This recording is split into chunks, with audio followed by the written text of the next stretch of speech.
அலைகடலோரம் அமர்ந்தவனே எம் அகிலம் காக்க வந்தவனே செந்தூர் மணலில் கோயில் கொண்டாய் உன் செவ்வேல் கொண்டு வினையறுப்பார்.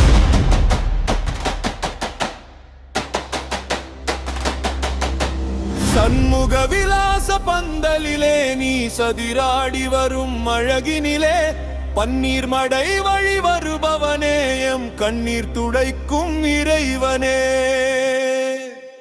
அலைகடலோரம் அமர்ந்தவனே எம் அகிலம்